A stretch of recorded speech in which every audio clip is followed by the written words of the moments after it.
You can't beat them, then you pop them. You can't man them, then you mop them. You can't stand them, then you drop them. You pop them, cause we pop them like overridden vodka.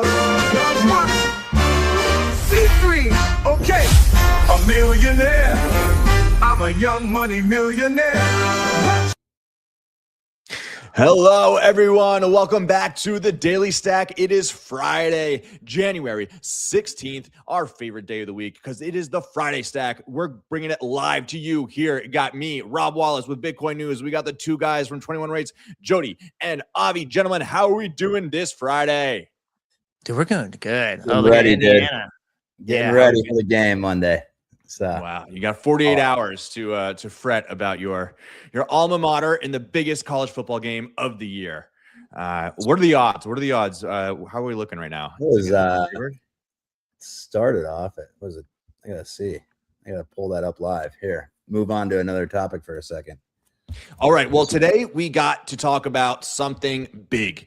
Saylor in the headlines. New York Times comes out and says, with this headline, is this billionaire a financial genius or a fraudster?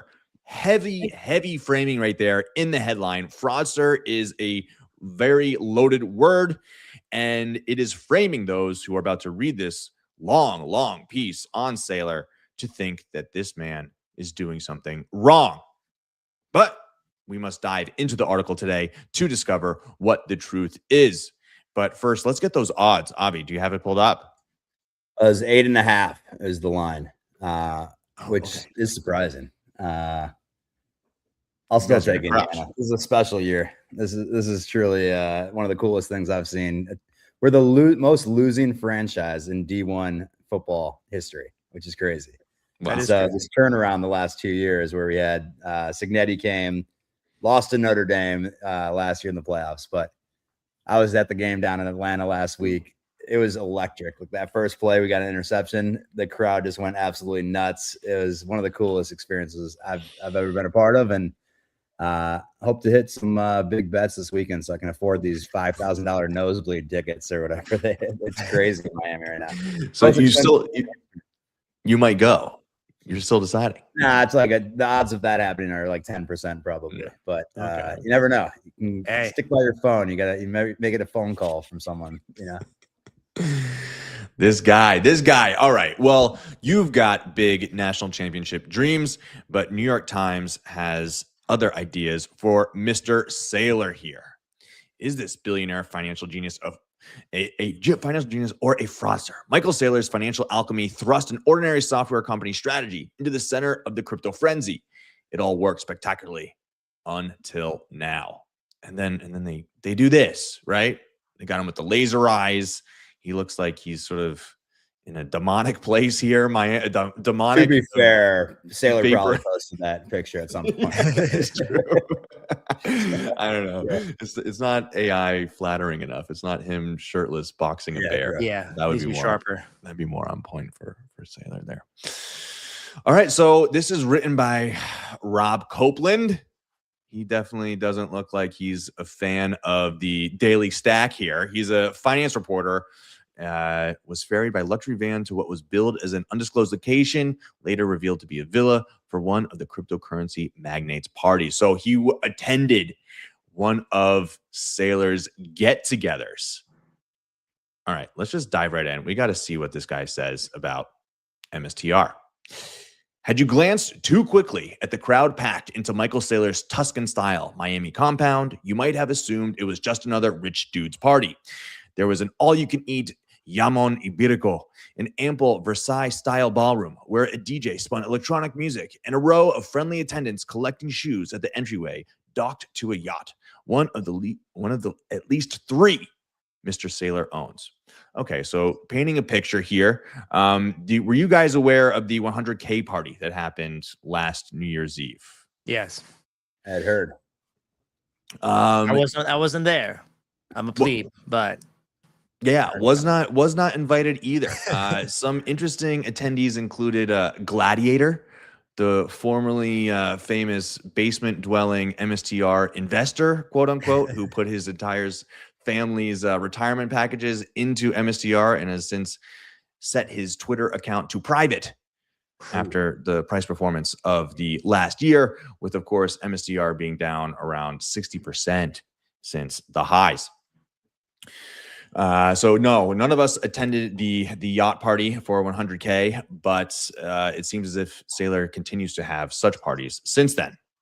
Okay, so matters got considerably weirder at dinner time, however, when fluorescent green lasers shot out of the host's eyeballs, or so it appeared to hundreds of guests seated around giant screens erected on the billionaire's lawn on New Year's Eve 2024. So he is talking about the New Year's Eve party, the 100K party. Okay. The screens plopped Mr. Saylor's visage into famous films such as Gladiator and The Lord of the Rings. He was edited into the action as a hero whose eyes blasted wealthy cryptocurrency skeptics, including Bill Gates, Jamie Dimon, the bank executive. Bye, cried Mr. Saylor's avatar as opponents were vaporized. So, I mean, he's going against his Saylor's AI strategy. What do you guys think of Saylor's AI photos? He's good when the number goes up. It's hard to defend when the number goes down. Everything that is exciting and I think rallies people and gets them behind, like this cult of personality, goes against you because, you know, when things go down, because you become such the look of it, and AI stuff is so new that it just seems cartoonish in many ways. So when the price goes down, people don't find it as funny and, you know, like the rally cry that it is when it's going up. He's got to what was the company that I used to, this company called Skills, I remember. And Skills went up like crazy. I looked like a genius at first, and then the price went down, and then the CEO was posting pictures of him buying himself a new home out in like Colorado. He, you know, like the price is down 80%, and he's posting all of these photos, and I was just like, fuck this guy. Like that's, you're not reading the room. Like, you got to show pictures of you at a whiteboard, like, hey, we're changing things around. And so, yeah, Saylor, and I don't know if he's the one tweeting these out or he's got someone building those out for him. But that would be my one suggestion, is to read the room a little bit. And once we're back on track here, bring the laser eyes back out. So yes, Bitcoin has attracted plenty of profits, braggarts, and flat out baddies. Of late, though, no one in the industry is attracting more attention and scorn than Mr. Saylor, a would-be magnate and accused tax scoloff, who in 6 short years has transformed his also-ran technology company Strategy into a Bitcoin betting machine. So yeah, I mean, it says it right here, right? He's attracting more attention and scorn than anybody else.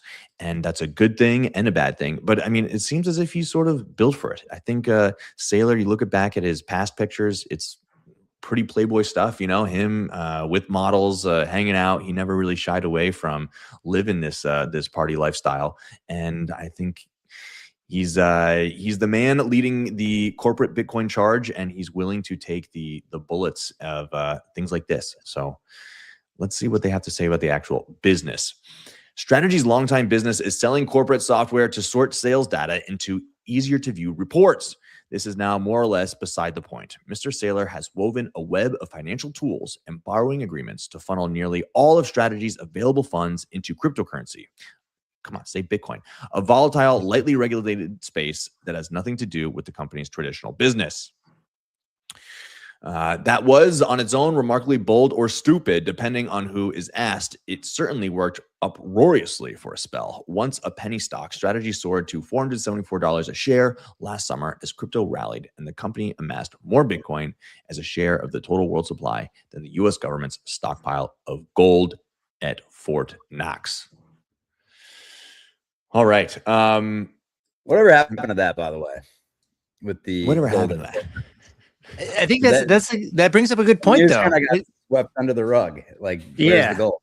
Is whatever Saylor's doing, he's very, very transparent. If you go to the Strategy website, it shows all the metrics. You know, you could argue about like how MNAV's calculated, but for the most part, everything's transparent. He's explained the proof of reserves thing. We've gone through that plenty of times and discussed it, but he's not, I think versus the, you know, Fort Knox, the amount of gold that we have, the audit, the defense budget, all of these things are less transparent than Saylor.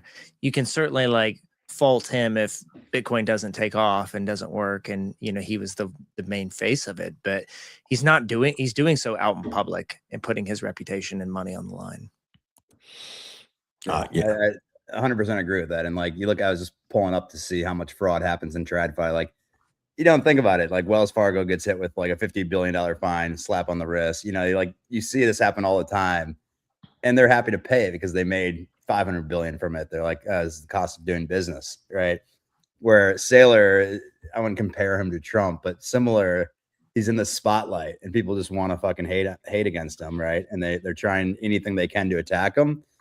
But the SEC, like, they're a public company, so you can't really hide all of this stuff, right? And so people are going through this with a fine-tooth comb, and they're trying their best to find some reason why he's wrong. But he figured out a glitch, you know, before everyone else did, and you know, he's doubling down now. He's still continuing to buy. You know, he was buying at 100 and happy about it because he realizes, you know, get the Bitcoin per share higher and higher for these people. So the preferred sucked a lot of money, I think, what happened. So I don't know if we want to dive into that quite yet, but as an MSTR holder, it felt like once the preferred came, people were like, oh, I can make 11%, 10% when my money market account is you know, making me 6% right now, or 3%, you know, or 0.0025% or whatever at a bank. So yeah.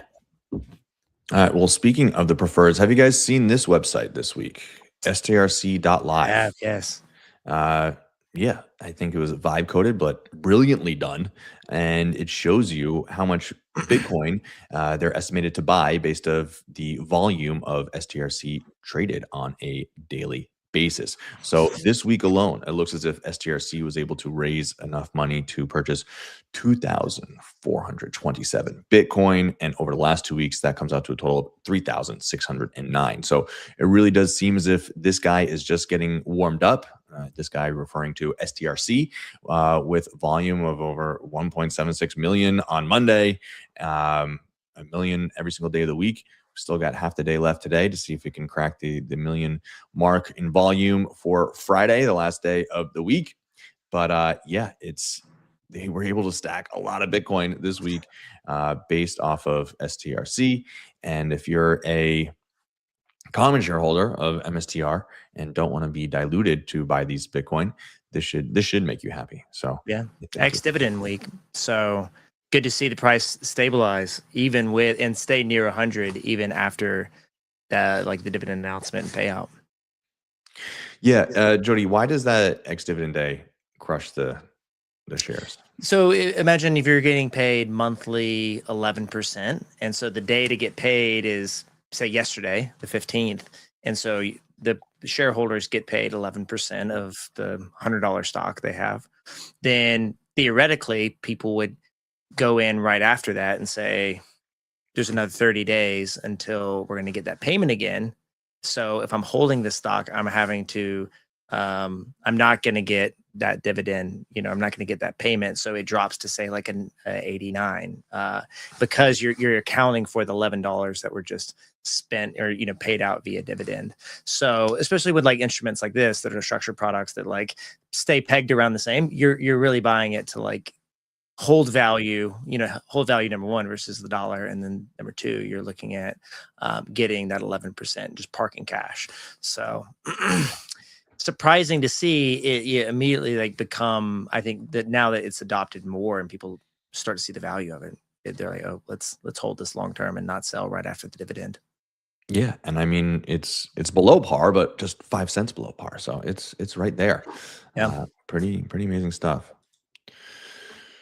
All right, back to the article. Mr. Saylor, 60 years old, was estimated to be worth more than $10 billion on paper and given nicknames like Captain of the Digital Navy.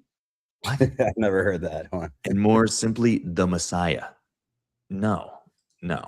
We're on X every single day. No one has ever called him Captain of the Digital Navy. On social media, he fueled the fire with incessant, outlandish posts that foretold doom for the US dollar and advised the public never to give up on crypto. Sell a kidney if you must, but keep the Bitcoin, he wrote on X. Eric Trump feted him at Mar-a-Lago. he very rarely foretold the doom of the US dollar. That's really not Saylor's playbook at all. But he did say this, if you must, sell a kidney. And I listen. I have one kidney now. This is not ideal. Thank you, Michael. And yet that proved to be just the start. Over the past year, Strategy rapidly created and marketed a suite of investment products that purport to transform Bitcoin, a notoriously jagged asset, into a safe investment for the masses. Mr. Saylor crisscrossed the world by private jet, using high-minded financial ease to promise fixed returns into the double digits to investors who buy certain types of the company's shares. He compares its safety to a bank account. Except, of course, it's a bank account that takes your money and puts it all into crypto. I hate that they keep using crypto so much in this. You just gotta say Bitcoin, dude. Yeah, all corners. Do you think so far, if your parents read this without knowing Saylor, would they be convinced that he's a bad guy just from the first couple paragraphs here? Reading the New York Times. Using a lot of M dashes. I wonder if he's this is AI written. That is a lot of M dashes. I think for the average person, like my parents, wife, it's going to be hard to separate this out than like the FTX guy, Sam Bankman-Fried. And like, I know it's not fair to Saylor by any means. I think they're very separate. Like, as just mentioned how transparent he is, but my wife is saying like there's a big, PR problem and image problem that Bitcoin has, compared to with so many of these high profile, politics intertwined with SBF and FTX. People remember that from the outside. Like they only know a few stories, and SBF story is more widespread than Saylor and Strategy, to be fair. Like I feel like my friends know that more than they know exactly what Saylor's doing. Yeah, the industry gets marred in the media every couple of years. It gets a big black mark, but at the end of the day, the truth of Bitcoin prevails. And that is why we're here. And I would like to take this quick moment to give a shout out to 21rates.com/stack. We're giving away some Bitcoin today. So thank you for hopping on this live stream with us. We appreciate you and your viewership, and we want to give back. So head over to 21rates.com/stack. Use the code word Saylor. Saylor is today's secret code word. And you get the opportunity to spin the wheel and see if you come out the winner of today. 21,000 sats. And they keep going down, going down the page. And then, keep going down. All right, so our friends over at Rhino, so they are the now sponsored wallet of the Daily Stack. So give it up to our boys there. Rhino is going to give us daily spins every day. So they're coming in. They're saying, hey, we love your audience. We want to give them a chance to win Bitcoin every single day, not just on Fridays. So you'll see the Rhino branded daily spin wheel at the bottom of the page on 21rates.com/stack every single day. Go in, spin. You only get one per day. So if you lose, you're going to have to wait. But our boys at Rhino are trying to stack your wallet as quickly as possible. We give 10 sats away too, just to log in every day. So fun little gamification we want to create on 21 Rates. And it's exciting. We're gonna up it up too. Next week is kind of like our official launch on Monday. And it'll be exciting to continue to, as we bring in more and more sponsors, that how much you'll win will go up as well. So Datoshi, we will wish you luck. Yes. We got some live chatters in the chat. Thanks for joining in. Yes, go to 21rates.com/stack. Use the code word Saylor for today for your chance to win 21,000 sats today. And on a daily basis, go and spin this wheel and stack a few sats over here. All right, back to the article. How Mr. Saylor, Strategy's executive chairman and owner of nearly half of its controlling shares, is able to justify his promises is complicated. And it's getting more so by the minute because his company's project continues to evolve in the face of the latest crypto downturn. The man who told everyone else never to sell Bitcoin has recently hinted that his company may do just that to meet loan obligations. Strategy has begun to borrow money not to buy more crypto, but to stash billions in US dollars. Roughly the equivalent of Heinz's saying it is beginning to see the merits in Hunt's catch-up. So, okay, they did not borrow money to stash billions in US dollars. They sold a couple $1 billion worth of strategy common stock, ATM, and sold it on the open market, and people bought it, and they used that cash to create this cash reserve. So that is wrong right there.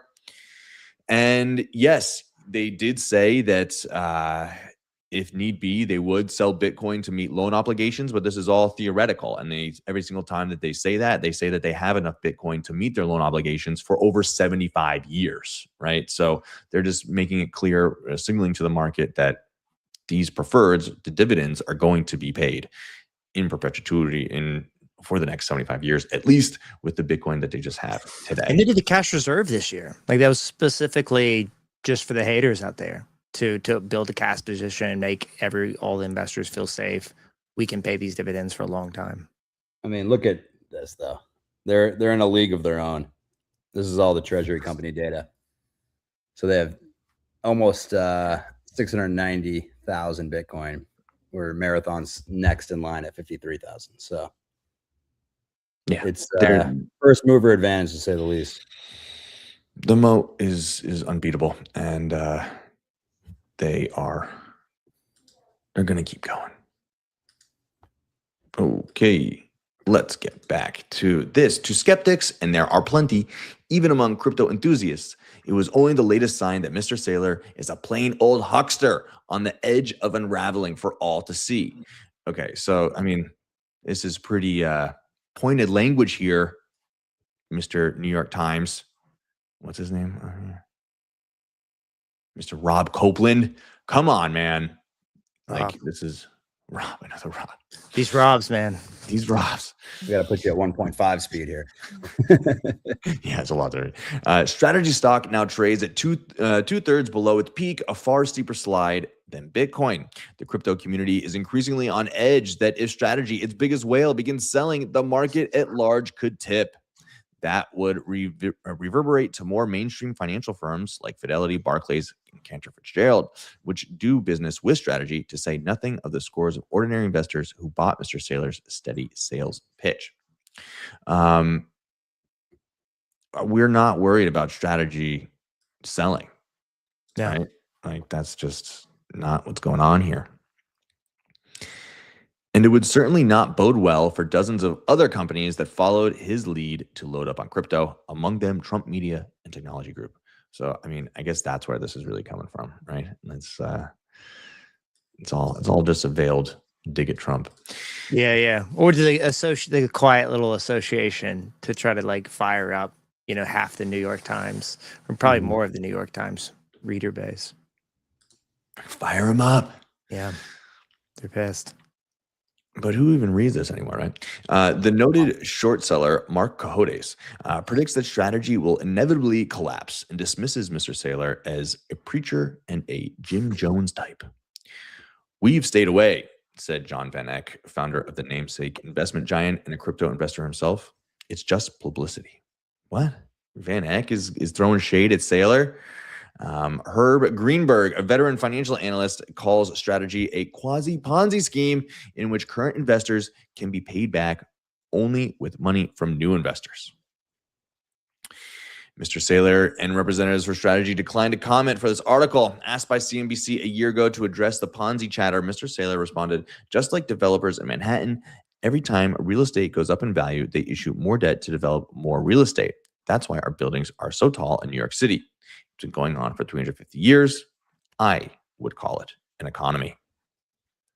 Damn. So yeah, they're laying it on thick here at the end of the first section of this New York Times massive piece on Saylor, and they're calling him the frustrated. The Van Eck piece is weird. I'm just looking this up Yeah. because they're pretty involved. Yeah, So you can't separate Strategy preferreds from like Van Eck's ETFs. Like, it's very, very similar, financial products.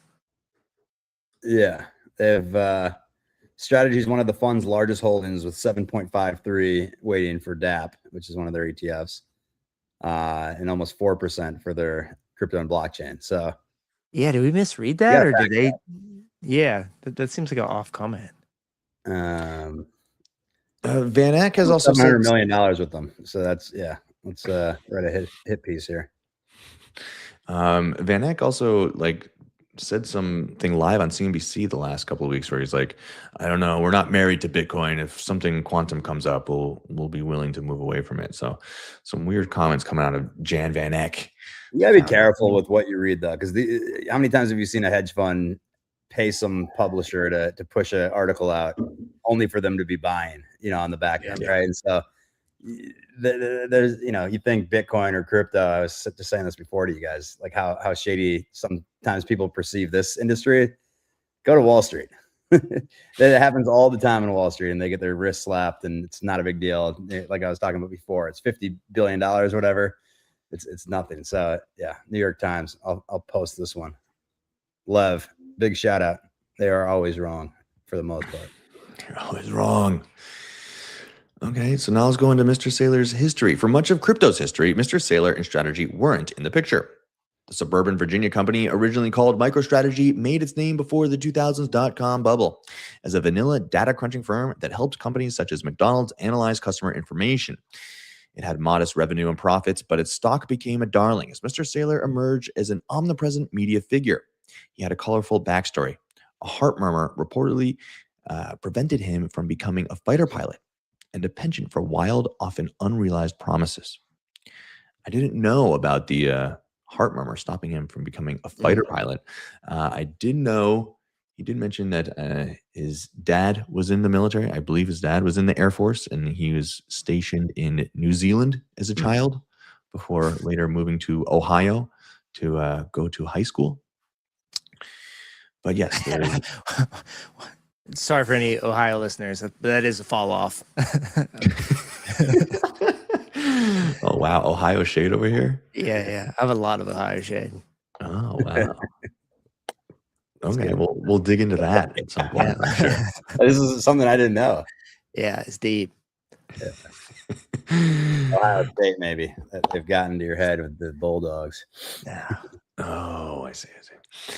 For Forbes in 1998, the year MicroStrategy became publicly traded, he predicted a day when everybody on the planet lives every hour of every day dependent upon our technology. To one employee, he mused of developing brain implants. As Washington City paper put it in 2000, Saylor is apparently programmed to never shut up. Oh, wow. He's a yapper. He's a yapper, they say. That year, the Securities and Exchange Commission rolled in with fraud charges, saying the company had jiggered its accounting to create the illusion of profits that never existed. Mr. Saylor and his partners agreed to pay millions of dollars in personal penalties, but neither admitted nor denied fraud. The company's shares cratered. Mr. Saylor laid off staff, but built the company back to profitability as a mid-sized software vendor. Still wealthy, Mr. Saylor retreated to rich person hobbies. He ran an internet college, Saylor Academy, and combined 3 Georgetown apartments into one. One of his yachts made an appearance in the Entourage movie. Interesting stuff here. So yes, I mean, I think it's pretty well known. Saylor's past with MSTR, it rocketed up in the .com boom. And then because of these allegations from the SEC, cratered. And there's the famous, I think it's the New York Post cover with his face on it at the day it crashed. And he was sort of the poster boy of the .com crash at the time. But the fraud was neither admitted to nor denied. So interesting stuff there. Mm-hmm. But yes, I mean, this is a very long article, and maybe we've just given you a taste. Yeah. Yeah, I will say this is relevant on the week that we have like that Danny Knowles interview with Saylor sitting down, and they both published the article. They both published the podcast, and they were saying, "Hey, here's a little heated debate." So they were both on board with the content that was put out there, with the discussion. Obviously, Danny's a podcaster, so he recognizes, it's better if we disagree or have an argument. I do think in the argument, Saylor is being he's defending treasury companies at large. Danny's asking, are there too many treasury companies? The one, and I think he has a really good point. Bitcoin community should not be cannibalistic and attack each other, but try to be, net positive, grow the pie, grow Bitcoin, make it, Bitcoin hyper Bitcoinization.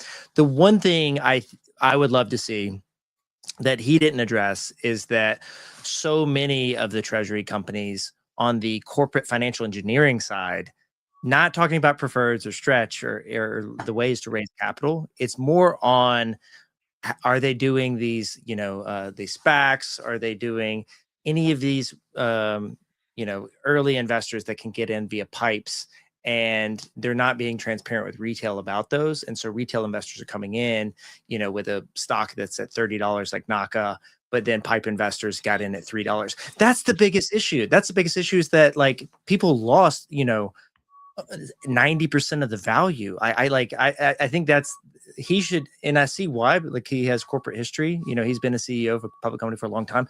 But the problem is that most people, education in the United States, do not understand what a pipe is. And you're not going to teach that in school. So like, I think Saylor should have been like, put the hammer down and said, look, if I'm grandpa of all Bitcoin treasury companies, stop fucking around with all these little, like, pardon the language, but stop fucking around with all these like pipes, and be transparent with investors, sell in the open market. This is my rant. I just wanted to end with that. I think there, as a Bitcoiner, we need to reinvent the financial system, and then not fleece retail that has no idea where your early investors got in privately, and then you're selling them something at $30 that is going to go down to $4. So I'll say that. Yeah, I wrote a tweet about this. I thought the podcast was good. I actually enjoyed it quite a bit, and I thought Danny did a good job, to be honest. And it wasn't like I didn't feel like it came off malicious. The question, the one thing Saylor could have done, I think, better, is he reacted too strongly to it, and he took it almost, and it felt like he was, almost guilty of it. But we went to Strategy World. He brought Semler Scientific on stage. He's brought, so many people and taught them how to do this. It's not his responsibility to be the CEO of every single treasury company. So that's where I like pushed back. I was like, that's not, he's done so much more than any probably individual of orange pilling so many people. And for people to like go ahead and attack him saying, hey, you're not like helping all these other companies anymore. Like, he needs to help his own company. Right. And so at a certain point, you can teach a man how to fish, but you gotta fish yourself eventually. And so that's where I think he was coming from, was like, hey, like, I've done enough. Like, they now need to live on their own. And, it's not his responsibility all day to like run 200 companies. That's insane. So we got our guest here, though, Rob. Yes. Yeah. So now we'd like to transition into the second half of the show. We've got a very special guest, MetaMick, founder of Geyser Fund. They just had a big announcement yesterday, and we are very excited to bring him up. Before we do, if you're enjoying this, hit that like button, share this live stream, share it out to all your friends. Make sure that people know that the Daily Stack is happening every day, 12:30 p.m. Eastern, live on X, YouTube, LinkedIn, Rumble soon, everywhere you're going to be able to find this show. So without later ado, let's bring up Mr. MetaMick. Mick, how we doing, man? Hey guys, doing great. Thank you so much for inviting me, and lovely conversation, really interesting. Happy to be jumping into things here. How are you guys doing? Mick, I'm good. Good to meet you. We're gonna make some space. Everybody, my ugly ass getting on the screen, and we're putting Mick on. All right, everyone have a great weekend. Have fun. See you, Jody. He's got his family in town. He's got to hop off to. Cool. But, here, let's get the guest in the middle here. Perfect. Yes. Okay. So Mick, for people who do not know anything about Geyser Fund, tell us about what you started. It was 3 years ago, correct? Or 4? Yeah, good question. Yeah, almost around 4 years ago, we launched a pilot project featuring a guy that wanted to just do a little educational workshop about Bitcoin in Nigeria. And in just like a couple of days, he raised a few $1,000s. And we're like, oh, wow. So Bitcoiners are not just about HODL. They're also about actually spreading sats around. So that's where the meme "let the sats flow" came up, because we realized that there's actually something there. Bitcoiners are quite generous, because Bitcoin has been generous with us in the end, right? And yeah, crowdfunding is really a powerful tool to bring communities together, and the Bitcoin community, as much as many people don't like to say there is no Bitcoin community, there is also a Bitcoin community. There's a lot of Bitcoiners that are supporting each other in a situation where people have, medical emergencies, but there's also a lot of creativity, a lot of creative projects, a lot of new, innovative, grassroots projects, movements, people coming together to orange pill politicians as another big one, another sort of big theme. And so since then, myself and Stelios co-founded Geyser 4 years ago to the platform that it is still today. But until today, there was something that was really kind of missing, and that's the fact that so far all the funding was peer-to-peer. It was from person to person, direct and non-custodial. But and as much as that model is incredibly powerful, there's also something that was missing, which is this the fact that this kind of conditional funding, where the funding only unlocks upon certain conditions being met.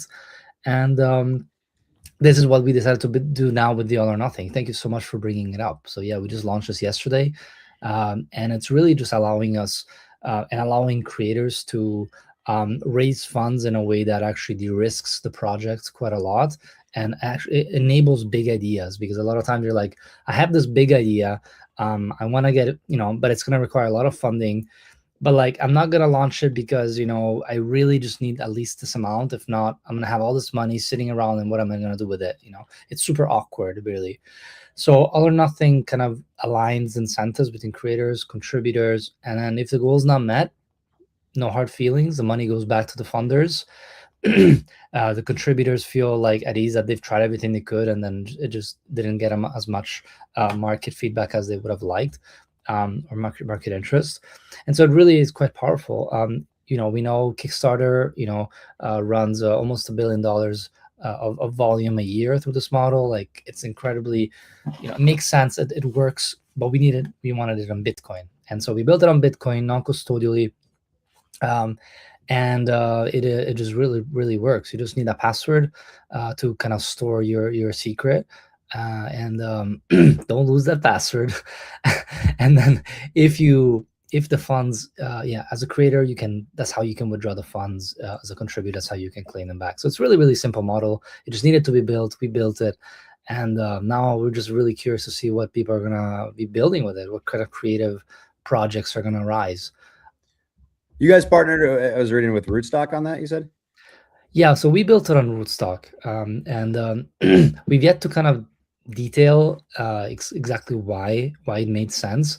But we looked into just building it directly on Bitcoin native script, but it's incredibly complicated for both builders, the developers, but also the UX is just not as good. You cannot do this level of experience that we enable. So, for example, when you fund the project, you can claim it back anytime up until the goal is reached. And something like that would not be possible to do on Bitcoin native script. And it's really hard to do. It would have to be like a batch refund to everyone. Instead, in this model, the refund is like done individually. So Rootstock uses EVM, like Solidity language, which is incredibly more granular and incredibly more. You can just do a lot more programmability. So yeah, it just, when it comes to complex logic, that's not why Bitcoin was built, right? We know that Bitcoin is built for trust, for security. It's not built for complex logic. And so we had to think, okay, what do we do? And thankfully, the Boltz guys just made the really right decision of building swaps between Bitcoin and Lightning, and also Bitcoin Lightning to Rootstock and back. And so that enabled it to be seamless. So actually, if you're just using this All or Nothing feature, you don't even need to know that it's on Rootstock. It's obviously we want to make it transparent and be clear what this is, but you don't need to know about Rootstock. You need to hold Rootstock because it's sort of this background thing, basically. So it just allows us to operate non-custodially. It has pretty low fees as well. Yes, you can fund a project on your side, and how to benefit if they do well. Well, if you do well, the funds, you can actually buy products, right? So you can buy products like on Kickstarter, and if the project succeeds, then you get your product. If the product does not succeed, you get your money back. So it's as simple as that. So who have we seen launch All or Nothing so far? Yeah, so we're doing an early launch, sort of slow rollout, because we're just testing the waters. So, but the first project that's launched now is We Satoshis, which is this really cool cypherpunk. If you want to maybe pull it up, but it's a super cool looking cypherpunk wallet, hardware wallet that allows you to spend your Bitcoin non-custodially. And ironically, or maybe not ironically, but they're also using Rootstock in the backend for some swap payments. And it's very cool. It's only, I think, around $100 and something, and it allows you to. It's super slick. You just put it in your back pocket, and you go around and you spend your Bitcoin with it. It's super cypherpunk little device. And most hardware wallets in Bitcoin are really about, storing your Bitcoin, super developed space, but very few are actually allowing you to go around and spend your Bitcoin. So that's something that's I think super cool about it. Yeah, I like that it fits in. It looks like it's a card size. So Yeah, it fits right in your wallet. exactly. That is very cool. Yeah, I think there's so many people in the hold community. But I think Lightning is starting to surface a little bit more, and I think that's how, over time. I think 2020. I don't know if 2026 will be the year, but 2027, I think you'll see a big upswing here on this. Right, you have all these developments with a block, right, integrating the. Yeah. But Palo Arduino says 2050. It's like in 2050, Bitcoin will become how do you say, become one of the key medium of exchange currencies. I mean, I think he's probably right, but we don't need 2050 is like, really big market, but we have to chip away at the money medium of exchange narrative, and it'll take a while, but it's gonna happen. We have to also make it happen. So things like this are guiding us in that direction. So for this specific project, it's all or nothing, and if you give a certain amount, then you will get one of these We Satoshis wallets. Is that how it works? Yeah, so basically you can actually go on the shop and you can just buy one of these things. There at the top you see the top navbar, shop. You can just buy it. The money goes into a smart contract, and then if the goal is met, the money goes to the creator of the project, Satoshi. If the goal is not met, the money goes back to you. Cool. So this would be like funding a manufacturing run. Exactly. Yeah. He's basically saying it's expensive to actually do a manufacturing round to buy a batch in bulk. So I'm gonna need to buy 100 devices in bulk, which is kind of like the minimum. At a decent unit price. And so that's the minimum I need, is around $6,500. If I do not make that amount, then it doesn't make sense for me to do it, basically. So I think, just launched less than 24 hours ago. So we have a lot to do, and we have a lot of media to do around it, and open to you guys' thoughts. But then we have quite a few things kind of planned out as well to just get this in the eyes of more people. Are you guys working with like nonprofits at all then as well, like raising money, or like GoFundMe if someone's house, God forbid, burns down? Like you'll see families, put a GoFundMe up. Yeah, so Geyser is kind of like GoFundMe and Kickstarter together. Let's see in the future if we decide to split those two use cases to make it a bit clearer. But no, Geyser has a lot of kind of GoFundMe like projects where, in fact, a lot of projects have raised for medical emergencies, even humanitarian disasters, earthquakes. There was a big one in Myanmar for the flood. I think raised a few $1,000s. Again, a lot of it peer to peer. Obviously, cancer with Becca, unfortunate circumstance of Becca, but she's raised quite a bit of funds, and a lot of it is, obviously the money helps and moves her condition, in a positive direction. But a lot of really just Bitcoiners supporting a person that they really care about,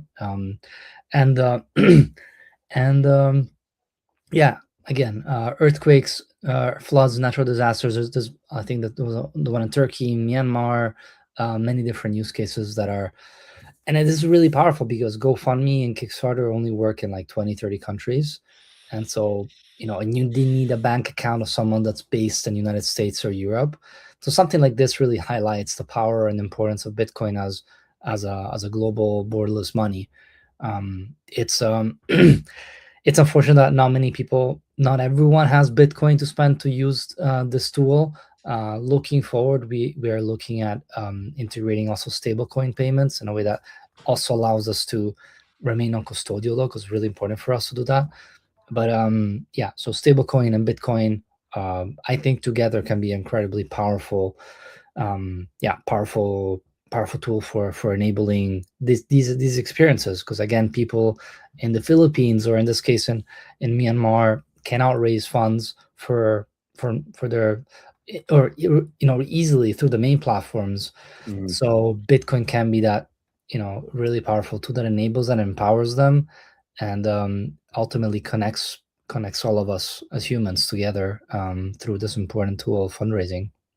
Yeah, I mean, especially now with you can't turn on Twitter or the news without seeing what's happening over in Iran and Venezuela, and it's like every week there's something new. But and before that, Ukraine, and there's all these innocent people, in all these countries that are being affected. And Absolutely. So Bitcoin is kind of a saving grace, and we don't realize it yet. I always say that it didn't hit me until I think it was a Laura Shin podcast where it was a guy from Venezuela talking about how like they need Bitcoin, like they don't trust their government, they can't keep their money in banks, and it's one of those things. In the U.S., we have the luxury of still somewhat trusting our banks, and so we haven't really felt the need for Bitcoin as much as the luxury of Bitcoin. But talking to people like you and hearing these stories are massive. Absolutely agreed. Yeah, man. Yeah. It is, and then it is also really quite refreshing, because a lot of the energy around Bitcoin is price related, or even things like we were talking about treasury companies and like governments adopting, and a lot of it is like top down, and that's super important. But sometimes we forget like the ground, the grassroots, and this is kind of where Geyser operates. Really, the grassroots is like peer-to-peer people supporting each other for all sorts of causes. There was this other really cool one that came up recently, which was Bitcoiners in Poland fundraising together to buy the Bitcoin standard for politicians in Poland, and they raised, again, I forget exactly, but a few $1,000s. And just with a few $1,000s, you can educate politicians, right? Just Bitcoiners connecting and coming together and funding things that matter and have impact on the world.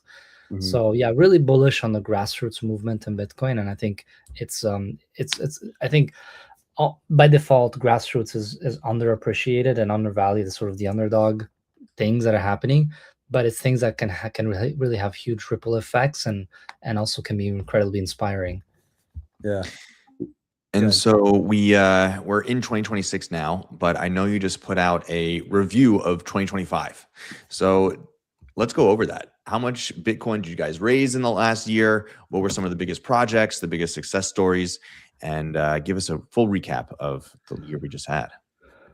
Awesome. Let's do it. So let me pull it up. Or do you have it up as well? No. So basically, we've had a good year. We've built a lot. It's I think we were touching on all these different types of projects that I've launched, and some of the biggest ones have actually been causes. Causes have raised over $120,000 on our platform. You then have education tools, community culture, advocacy, raising also in the 50s of thousands. And if you look at the leaderboard, you have projects like Givers Academy, that is basically Bitcoin from Japan going to El Salvador to kind of do financial education, but also just general education to more underprivileged children. You have all sorts of other educational projects, creative projects.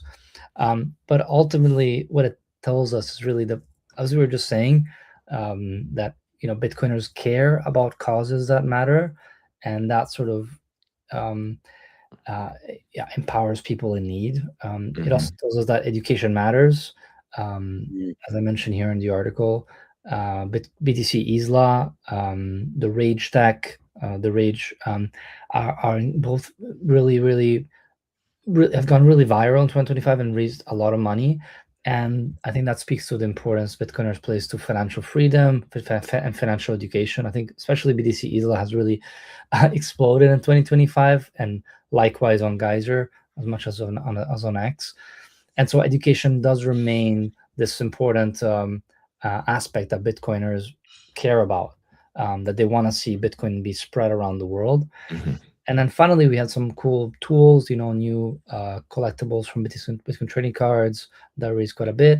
Bitcoin collectible card game, another collectible game. Seed Hammer, which is like a engraving tool, and other things like that. So yeah, there's also some new creative projects. Yeah, so I think that's mainly it. In terms of what we've done for building, we've built quite a lot. Some of the things are a little bit simple, but some of the main ones include shipping on Geyser, making it easier for people to like sell products on Geyser, fiat to Bitcoin contributions, which is still not massively used, but basically allows anyone to pay with a credit card, and then we swap that onto Lightning. Can be powerful, but it requires, unfortunately, KYC for the creators and sometimes also the contributors. And yeah, we've spent a lot of time building this all or nothing. So I think hopefully this year we get to reap a lot of the effort, the benefits of the effort that we put in last year. Yeah, I mean, all sorts of other interesting things we've built and learned. Also just ramped up a lot of our partnerships, like with you guys, Bitcoin News, and also our content strategy, because there's a lot happening on our platform, and so we were able to find a way to kind of bring it out into the social media world, so that just people are more aware of like what is happening on Geyser, and what is just how is Bitcoin being used daily to like change the world, right, and empower people and do good. Yeah, people love to see it. Those videos, they go viral. People really appreciate when they see people going out into the real world buying, say, milk or a coconut with Bitcoin. It brings a smile to people's faces, and it shows you that this is actual real money that I liked can what be used Issa, anywhere. I don't know if you know Issa on Twitter, but she was going around. I think she did 21 days of just like going around the island trying to find various jobs, and that's the way to do it. I mean, that's how you get new people involved. Is you can't talk. Same thing with finance. Like people stay out of finance because they'll use like words like liquidity instead of just dollars that are able to move in and out, right? And so and I think Bitcoiners do the same thing, or we have in the past, and we need to simplify it. And like Bitcoin for Everyone from Natalie Brunell is a great book that kind of breaks things down in the most simple way that you can hand that to your kid and they can learn.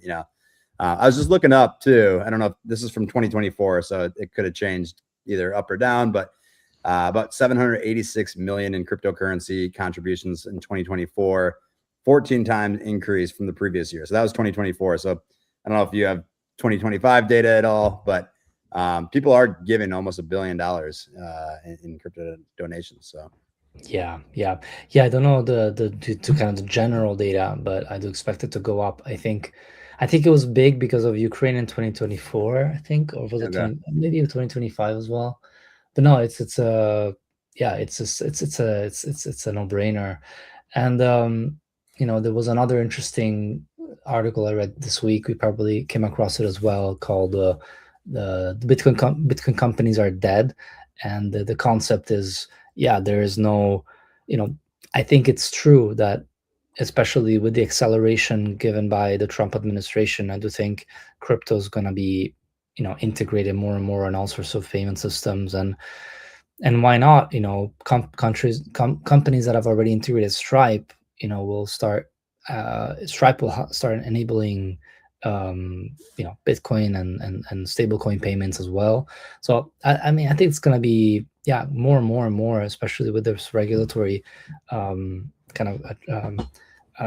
changes that are happening.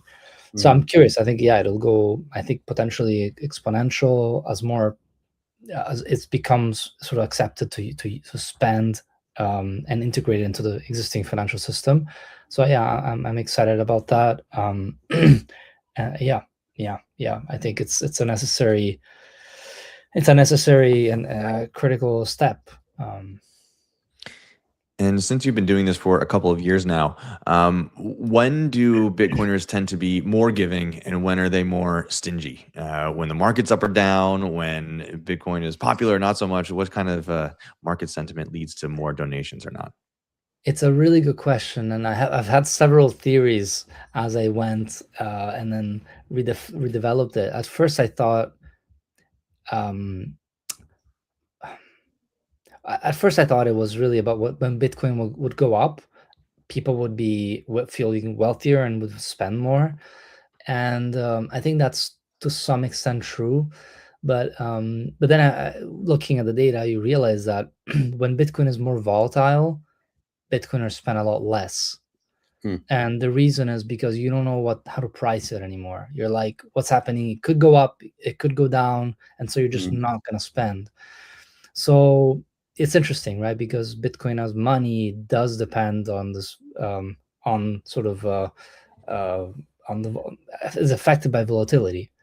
So the more Bitcoin stabilizes its price, the more it can be used as money, which is interesting because that's the whole point of like central banks, right? They say their agenda is to keep their price stable, and that's why, because when prices are stable somewhat, even if they decline, but if they're sort of decline slowly, people end up spending more, and that's good for the economy because people spend more. It's interesting. So yeah, so we see that, like when Bitcoin goes up, there's like a slowdown, but then it's sort of, then we say Bitcoin as a stable coin, right? Because it just, goes through these like months of just prices not changing. Well, that's when people start spending again. Oh, interesting. Yeah. Well, and I'm trying to pull up the data because here. I don't know if this is 100% accurate because I had Gemini just put it together, but I wanted to show at least the visual of every time it's gone down. It's the drops are going less and less, right? And so again, this data may be slightly incorrect, but the concept there is over time, it's doing this stair step. Oops, let me pull that back up. Where, in 20, 30 years from now, it's going to trade a lot like less volatile. And so now's the time to be buying. I mean, early on, while you can. And yeah, it's one of those things where, like you said, people will feel more comfortable with it. Like, stable coins right now is my thought of like where this world's going. But when I use Lightning Network, I used it, I'm embarrassed to say this. I've been in Bitcoin since 2017. I used it first time, I think like 3 months ago. And I was like, holy shit, this is actually like not that hard to do, No, this is a confession hour here. But it's but it's the truth. Like most of my friends that hate on Bitcoin, they don't have any. They've never like spent the time to look into it. Anyone that has is like, okay, Bitcoin is the truth. And the simplest thing I do is, infinity versus one Bitcoin stays the same. There's 21 million ever versus infinite money coming from the Fed. So once people see that, it clicks, for most people. Totally. It's just about kind of banging on that message over and over and over again. At some point, people will understand. So interesting. What any major news catalysts that you see coming down the pipe? I know we had the Rob told me to F off when I said the Clarity Act, but I was like, well, it dipped right after they pushed it off. So I don't know if you've been following that at all. With Brian Armstrong said he couldn't accept what the banks were trying to put in front of him. Interesting. No, actually, I haven't kept up with the Clarity Act bit. Interesting. Mix head down, making sure that Geyser Fund is the best Bitcoin crowdfunding source in the world. No, I mean, it's important to look around, and I'm quite up to date with in general the whole shifting world of Trump and stable coins and all of that.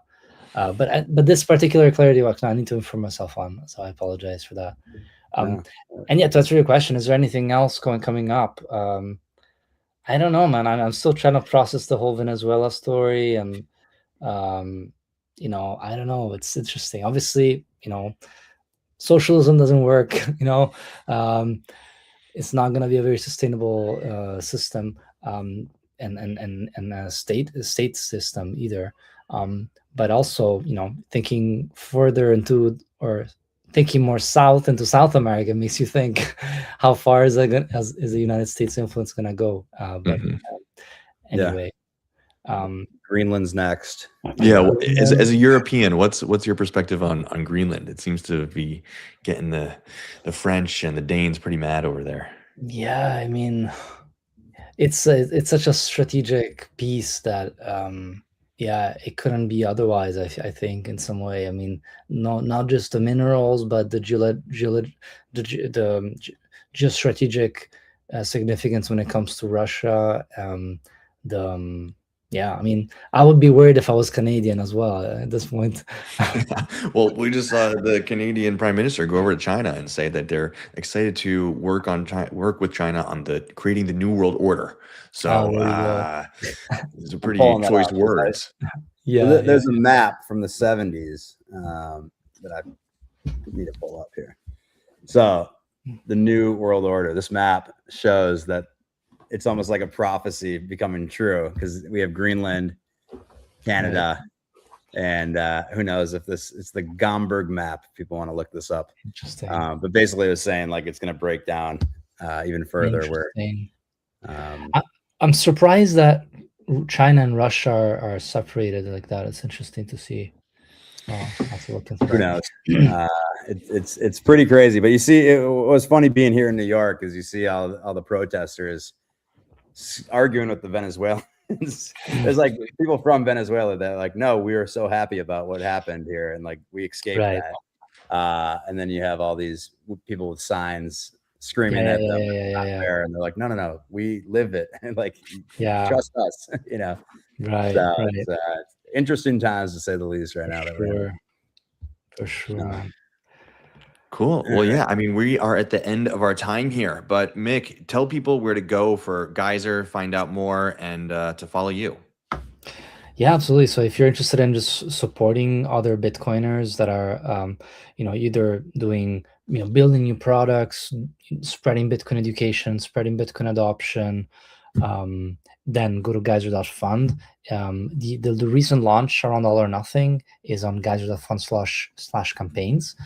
And there you can see Satoshi currently. We're going to be rolling out another project on Monday, on Tuesday, and Wednesday next week. And then on Wednesday, we'll be actually opening it up so that anyone can create and launch All or Nothing campaigns. So really excited to see what Bitcoiners build, what Bitcoiners do, and what Bitcoiners also fund. And I think ultimately we are all creators. We all have ideas. We all have cool things to create, but also fundraisers to launch. So hopefully Geyser can be the go-to place for Bitcoiners to launch their projects, fund them, and ultimately be a really powerful tool for empowering individuals to live a better life, and sort of feel empowered to do the ideas that they have, really. So thank you so much, guys, for inviting me and allowing me to spread the word about this. I couldn't be more delighted. So really appreciate and love the work you're doing here in spreading grassroots adoption like us. So we're very aligned. Yeah, man. Geyser is one of my favorite projects since I dove in deep on Bitcoin, Twitter, X, and just to see the way you guys have grown, the way your website has become ever more useful and beautiful over the years, and the projects that you're able to help make come to life is just really special. So everybody head over to Geyser Fund, as well as go to 21rates.com/stack, use the code word Saylor, and you can win 21,000 sats. The competition is almost over. Be sure to log in, put in that code word for your chance to win that money, and we send it directly to you over Lightning. So everybody, that has been the conclusion of this week's Friday Stack. We are here every single day, 12:30 p.m. Eastern, streaming live on all your favorite channels. Check you on Monday. Have a great weekend, and go Indiana. We do have a winner, by the way. We do have a winner. Yeah, we do have a winner. So the person's name was Bad, B-A-D. So we will be contacting you. I spun the wheel too early, so I apologize, but maybe I can do it again. Here. Yeah, it looks like I can. Let me see if we can get this live here. All right. Oh, daily double. So we may be giving away 2 if it's not bad. But let's take a look here. Daily double. Licks also won 42,000 sats. So oh, wow. Let's go. Cool. Congratulations, Licks and Bad. We will be reaching out and you guys will earn some free sats.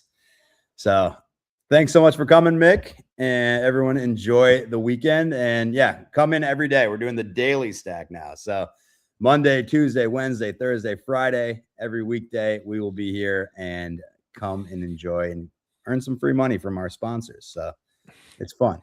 It's fun. Cheers, everybody. Thank you for tuning in.